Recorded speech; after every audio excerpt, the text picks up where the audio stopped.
Hello again. Today you're going to hear the story of a 23-year-old who just so happened to really like teaching history, geography, and finance. Now, first, why did I, Antoine Blais, want to become a science teacher? Who inspired me to do that?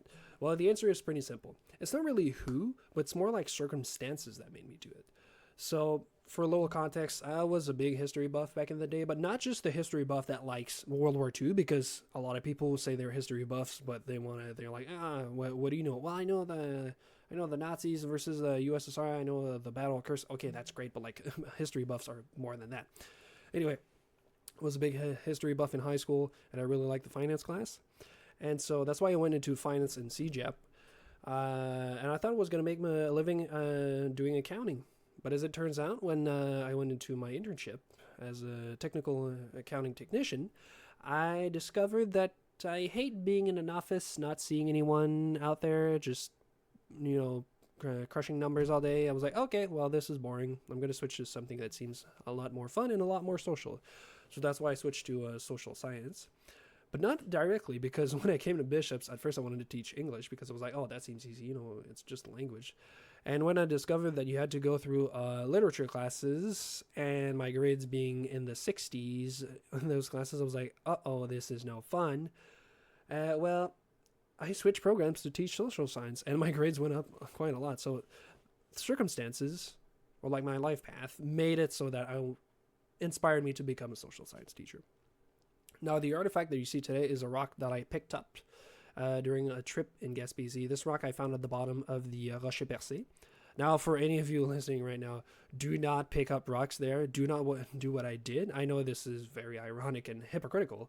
However, don't do it because we're sabotaging places, and we should not do that.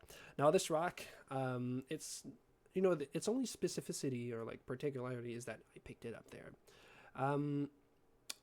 Although, what it represents of me as a social science teacher is that I like to show real stuff. I like to show where we get the info. How do we know that? Like, for example, when during my second practicum, a kid, Nathan, his name is, I was doing like a presentation, like a lesson about Julius Caesar, and then at the end he goes, "Well, how do we know he died?" Well, I go, well, Nathan, we know he died because he got stabbed 16 times and because of how we do research. And then I actually showed him the Rosetta Stone that's helped us how to learn Latin, how to translate, and how we did research. Like, I really like to show where we get our knowledge from. And this also brings me to my personality in the social science classroom. I am not an authoritarian teacher. I hate yelling, but as a lot of you may know who've had experience in the classroom, you kind of have to do it sometimes. And my personality is more of I know this term is not very formal, but a chill teacher, the meme of the chill high school history teacher? That's me. Because, I like to take an approach that is more quiet and more friendly. Although I will have to work on that for sure. So yeah, my personality in the classroom is really just being friendly and be like, hey, this is where we get our info from. This is why we know we lost this battle.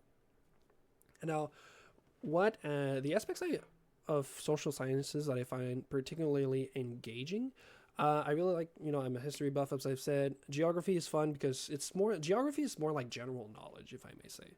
But one aspect I really like is finance. Even though some people may say that the finance class should be personal development, I really believe that the finance class should be pushed a lot more because these kids do not know how the credit score works, how credit card works, where do you get a loan for for a car, how do you do a mortgage, how mortgages works, how interest rate works, which accounts do you need? Do you need TFSA, FHSA?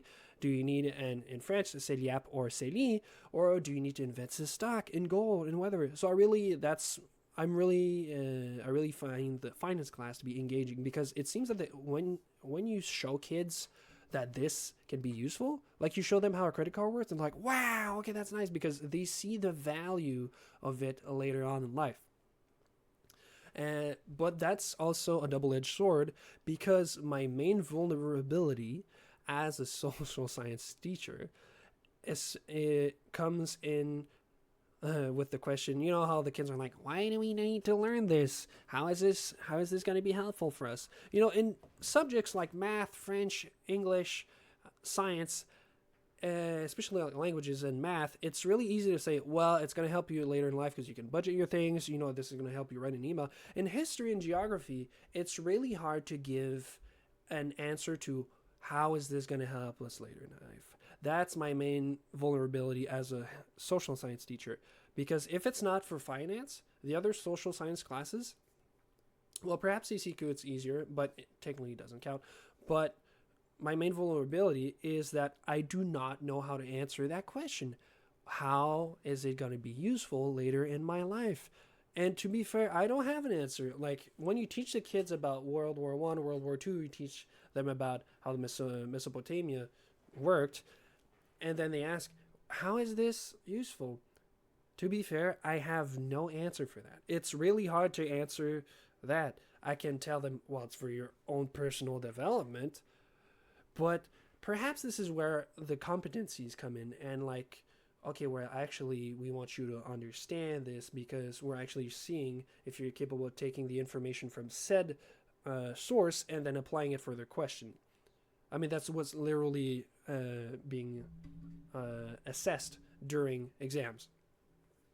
And yeah, thank you for listening to my pseudo podcast where I explain how I view myself as a social science teacher.